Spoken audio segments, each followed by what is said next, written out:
तो दोनों पक्षों के सुनने के बाद और सारी दलीलों के मद्देनजर अदालत यह फैसला करती है कि इंसाफ होगा, इस सवाल के साथ भी पूरा इंसाफ होगा। तो मैं हूं प्रिंस और स्वागत करता हूं आपका मैग्नेट ब्रेन्स में।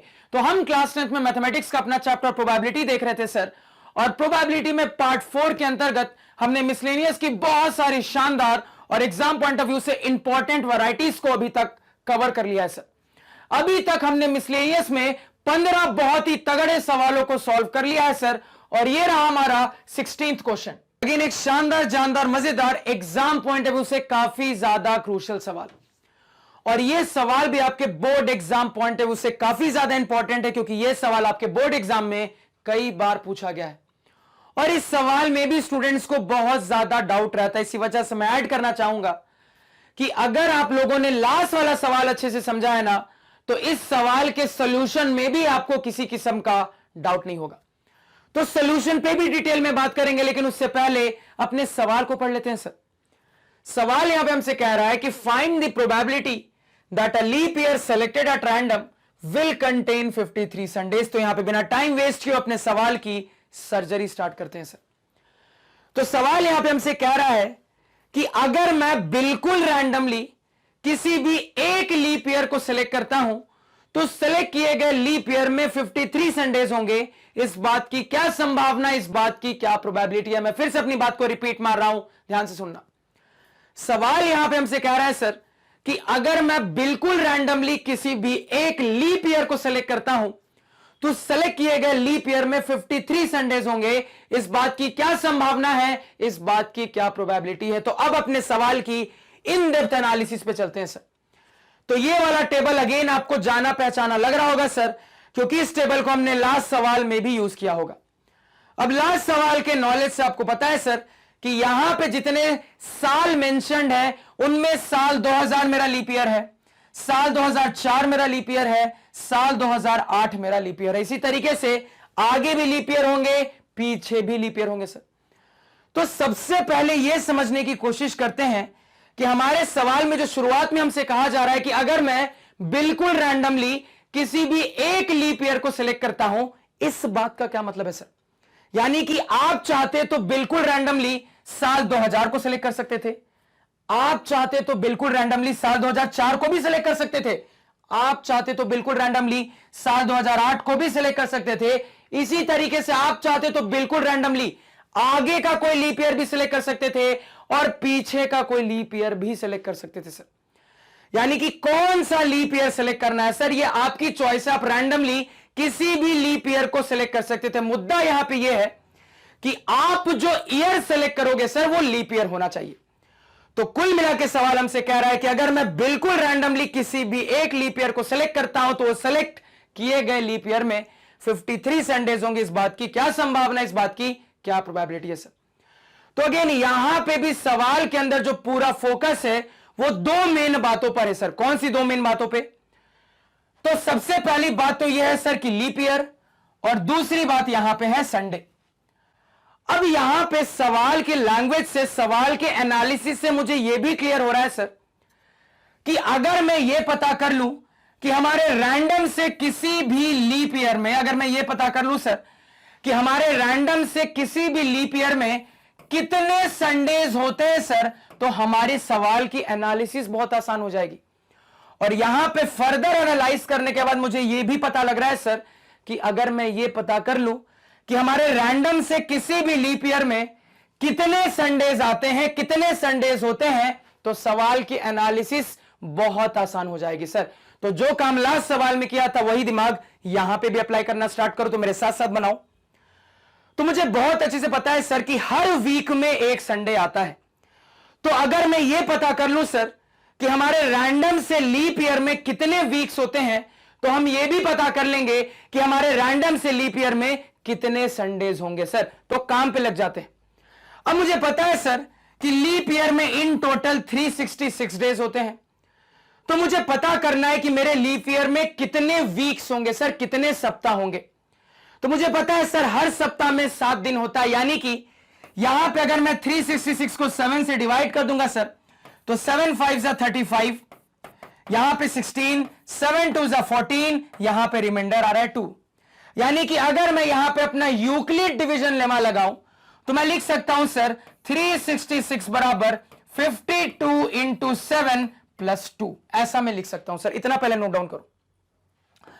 अब ये लिखने के बाद इसी में अगर मैं थोड़ा थोड़ा चेंज करूं सर, यानी कि मुझे पता है कि ये 366 क्या है, तो ये 366 दिन है सर, यानी कि 366 डेज बराबर, अब ध्यान से सुनना, मुझे पता है सर 7 दिन का एक वीक होता है और इंटू 52 यानी कि इन टोटल 52 वीक्स और यहां पे प्लस 2 डेज। यानी जिस तरीके से हमने काम लास्ट सवाल में किया था सर, उसी तरीके से इस सवाल में भी कर लिया। यानी अपने रैंडम से लीप ईयर में भी मुझे दिख रहा है सर कि मेरे रैंडम से लीप ईयर में 52 वीक्स होंगे और इसके साथ साथ 2 एक्स्ट्रा दिन। यानी कि आप चाहो तो क्रॉस वेरीफाई भी कर सकते हो सर। यानी कि अगर मैं 52 वीक्स में कितने दिन होंगे ये निकालना चाहता हूं तो इसको 7 से मल्टीप्लाई कर दूंगा सर। तो 7 2 14 कैरी 1, यहां पे 364 प्लस 2, क्या 366 डेज नहीं आ रहा है? बिल्कुल आ रहा है सर। यानी कि मैं अगर चाहूं तो अपने रैंडम से लीप ईयर के 366 डेज को इस तरीके से लिख सकता हूं। यानी इसी 366 डेज को मैं अगर चाहूं सर तो 52 वीक्स प्लस 2 डेज के फॉर्मेट में लिख सकता हूं। इसको पहले नोट डाउन करो। अब अगेन मुझे पता है सर कि हर वीक में एक संडे आना है, तो अगर हर वीक में एक संडे आना है सर तो 52 वीक्स में कितने संडे आएंगे? तुरंत कहोगे सर 52 वीक्स में इन टोटल 52 संडेज आएंगे प्लस यहां पे 2 डेज। तो क्या समझ में आ रहा है? तो अगेन लास्ट सवाल जैसा ही यहां पे कहानी दिख रही है सर। क्या कहानी दिख रही है?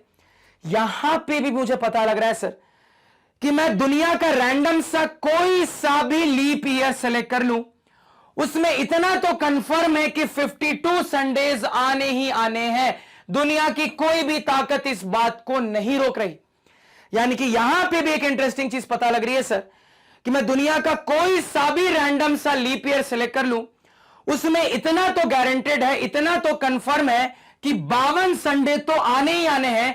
इस बात को दुनिया की कोई सी भी ताकत नहीं रोक रही। यानी कि अगर ऐसा है और यहां पे कोई आपसे एक ऑब्जेक्टिव टाइप का सवाल पूछ दे सर कि find the probability that the leap year selected at random will contain 52 Sundays, तो उसको क्या जवाब दोगे? आप कहोगे सर कि ये कंफर्म बात है, ये होना ही होना है, ये एक श्योर इवेंट है। और श्योर इवेंट की प्रोबेबिलिटी क्या होती है सर? 1 होती है। यानी एक लीप ईयर के लिए भी और एक नॉन लीप ईयर के लिए भी। अब मैं कह सकता हूं सर यानी कि एक लीप ईयर के लिए भी और एक नॉन लीप ईयर के लिए भी, दोनों के लिए इतना कंफर्म है कि 52 संडे तो आएंगे ही आएंगे। इस बात को दुनिया की कोई भी ताकत नहीं रोक रही। इस पॉइंट को नोट डाउन करो कि आप लीप ईयर की बात करो, आप एक नॉन लीप ईयर की बात करो, फर्क नहीं पड़ता है सर। दोनों ही कंडीशन में आपके साल में कंफर्म 52 संडे आने ही आने हैं। क्लियर है? अब मुझे यहां पे किसके लिए खोज करनी है सर? तो 53 संडे के लिए, 53 संडेज के लिए। यानी कि अगेन इन 53 संडेज को मैं चाहूं सर तो 52 संडेज प्लस 1 संडे के फॉर्म में लिख सकता हूं।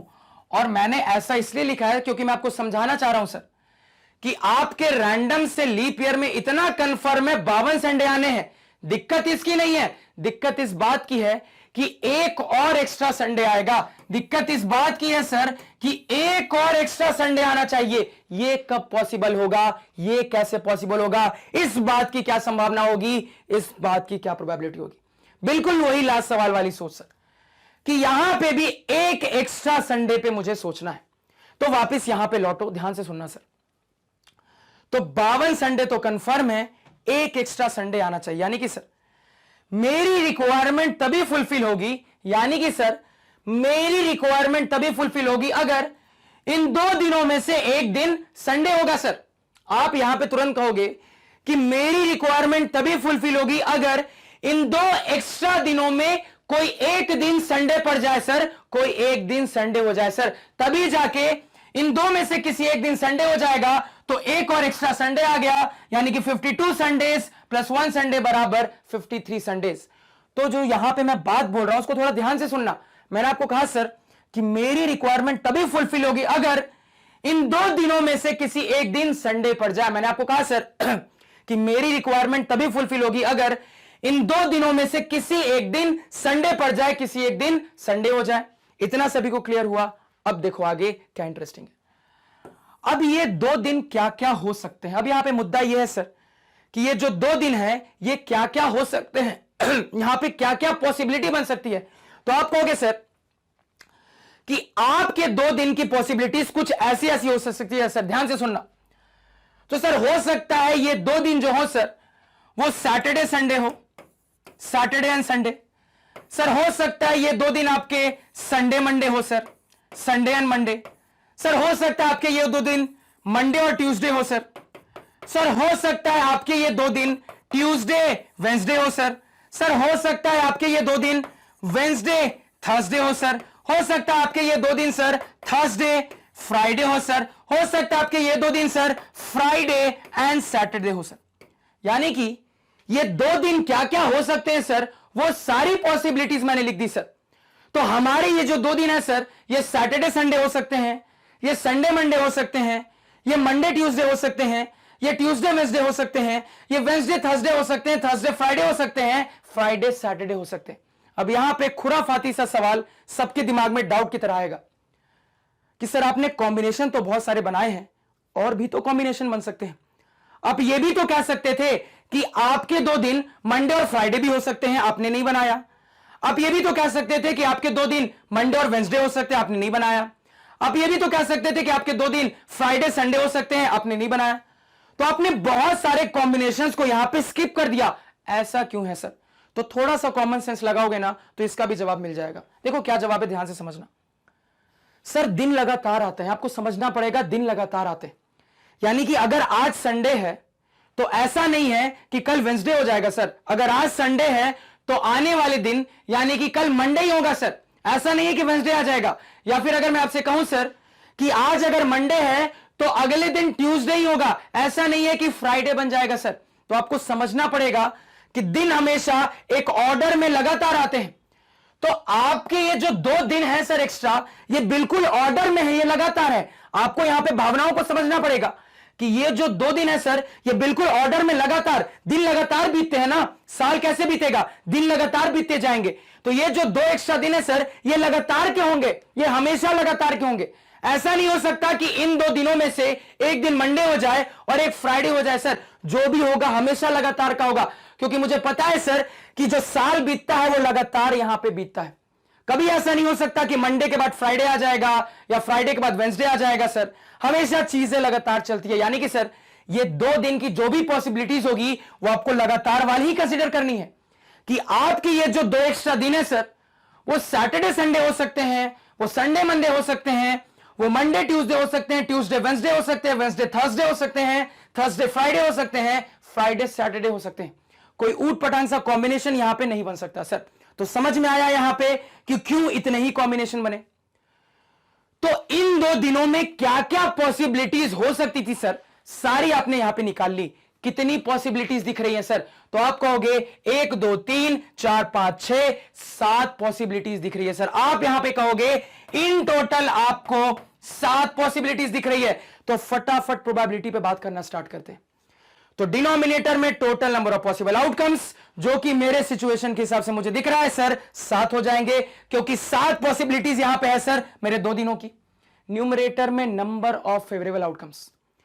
अब मेरी इवेंट की रिक्वायरमेंट क्या है सर? तो मेरी इवेंट की रिक्वायरमेंट यह है कि इन 2 दिनों में से किसी एक दिन संडे पड़ना चाहिए। मेरी इवेंट की रिक्वायरमेंट यह है सर कि इन 2 दिनों में से किसी एक दिन संडे पड़ना चाहिए। अब इस बात को फेवर करने वाले आपको कितने आउटकम्स दिख रहे हैं सर? तो कहोगे इस बात को फेवर करने वाले यहां पे सिर्फ यही 2 आउटकम्स दिख रहे हैं सर। सिर्फ यही 2 आउटकम्स ऐसे हैं जहां पे मेरे 2 में से किसी एक दिन पे संडे पड़ रहा है। तो नंबर ऑफ फेवरेबल आउटकम क्या बता दोगे? 2 बता दोगे। कितना सर? 2 बता दोगे। तो अगेन यहां पे भी कहानी कैसी चली सर? तो यहां पे भी समझ में आ रहा है कि 52 संडेज की दिक्कत नहीं है, ये एक एक्स्ट्रा संडे की दिक्कत है, और इसी के लिए पूरी कहानी सोचेंगे। तो अगेन 52 संडेज तो कंफर्म है सर, दिक्कत यहां पे ये एक्स्ट्रा की हो रही है। तो ये 2 दिन में जो जो पॉसिबिलिटीज हो सकती थी वो हमने देख ली, उस हिसाब से मुझे समझ में आ गया है। और अब मैं कह सकता हूं सर कि अगर मैं रैंडम सा कोई एक लीप ईयर सिलेक्ट करता हूं तो सिलेक्ट किए गए लीप ईयर में 53 संडेज होंगे। इस बात की संभावना, इस बात की प्रोबेबिलिटी 2/7 होगी। समझ में आया क्या? आना चाहिए। मजा आया क्या? बिल्कुल आना चाहिए सर। क्लियर है फंडा? तो ये एक बहुत तगड़ा सवाल, यानी कि ये जो दोनों सवाल है सर, इसमें बहुत सारे स्टूडेंट्स को बहुत डाउट रहता है, इसलिए मैंने बिल्कुल अलग अलग करके आपको बहुत अच्छे से समझाया है। अब इस टाइप का आपसे कोई भी सवाल पूछ देना, आप धुएं में उड़ा दोगे। अब देखो, इसी सवाल में आपसे एक इंटरेस्टिंग सवाल पूछता हूं, सोचो थोड़ी देर, वीडियो को पॉज करना और कम से कम 2-3 मिनट तो जरूर सोचना क्या इंटरेस्टिंग सवाल है सर। मैं ये भी आपसे पूछ रहा हूं सवाल कि find the probability that a leap year selected at random will contain 54 Sundays. ये थोड़ा सोच के बताओ, सोचो, वीडियो को पॉज करो, सोचो क्या जवाब आएगा। तो अगर आपका जवाब 0 आया है तो आप बिल्कुल सही हैं। क्यों? समझेंगे सर बात को। तो 52 संडे तो कंफर्म आने हैं, ध्यान से मेरी बात को सुनना, 52 संडे तो कंफर्म आने हैं सर। अब ये जो 2 दिन बचे हैं सर, ये हमेशा लगातार वाले होते हैं। अब 54 संडे के लिए क्या होना पड़ेगा? बात को समझना, 54 संडे के लिए क्या होना पड़ेगा सर? 54 संडे बनाने के लिए इन दोनों के दोनों दिनों को संडे बनना पड़ेगा सर। 54 संडे 54 संडे बनाने के लिए दोनों के दोनों दिनों को संडे बनना पड़ेगा। क्या ऐसा पॉसिबल हो पाएगा? नहीं हो पाएगा सर। कभी ऐसा नहीं हो सकता कि लगातार संडे के बाद संडे आ जाए। वो बात अलग है कि ऐसा नॉर्मल लाइफ में हो जाएगा तो मजा, मतलब बिल्कुल मजा आ जाएगा, जिंदगी मजेदार, 2-2 संडे। लेकिन प्रैक्टिकली ऐसा नहीं होता है सर कि लगातार 2 बार संडे आ जाए, यानी कि संडे के बाद अगले दिन संडे ही आ जाए। क्या कभी ऐसा हो सकता है? नहीं हो सकता है सर। यानी कि मुझे बहुत अच्छे से पता है कि ये जो 2 एक्स्ट्रा दिन है, ये कभी भी लगातार संडे संडे नहीं हो सकते। और रिक्वायरमेंट क्या है? रिक्वायरमेंट के हिसाब से दोनों को संडे बनना पड़ेगा, जो कि पॉसिबल ही नहीं है सर। तो अगर ये चीज पॉसिबल ही नहीं है, यानी कि ये एक इम्पॉसिबल इवेंट है। और इम्पॉसिबल इवेंट की प्रोबेबिलिटी क्या बता देते हो? 0 बता देते हो सर। समझ में आया? मजेदार सवाल था ऑब्जेक्टिव के लिए? बिल्कुल था सर। तो यहां पे 2 सवाल की वैरायटी से बहुत सारी सिचुएशन हमने क्रिएट करके देखी और आपको बहुत मजा आया होगा सर। क्लियर है? यहां तक समझने में किसी को कोई दिक्कत, कोई समस्या, कोई परेशानी अगेन नहीं होनी चाहिए सर। तो ये सवाल और प्रीवियस सवाल, दोनों ही सवाल बहुत इंपॉर्टेंट सवाल हैं सर, और आपस में कनेक्टेड सवाल है। तो यहां पे मैं उम्मीद करूंगा कि दोनों सवालों की कहानी आपको बहुत अच्छे से क्लियर है, कहीं पे भी किसी किस्म का डाउट नहीं है। इन केस कहीं पे भी किसी किस्म का डाउट होता है सर, तो आप लेक्चर्स को उन पॉइंट पे दोबारा से देखें जहां पे समझ में नहीं आ रहा। अगर इसके बाद भी क्लियर नहीं होता तो जरूर से मुझे कमेंट सेक्शन में बताएं। तो आज के पढ़ाए हुए नोट्स आप हमारी ऑफिशियल वेबसाइट magnetbrains.com से डाउनलोड कर सकते हैं, जिसका लिंक वीडियो के डिस्क्रिप्शन में है। magnetbrains.com पे आपको क्लास 4 से लेकर 12 तक सारे सब्जेक्ट और कोर्सेज मिल जाते हैं, वो भी सिस्टमैटिक ऑर्डर में अरेंज्ड। Thank you.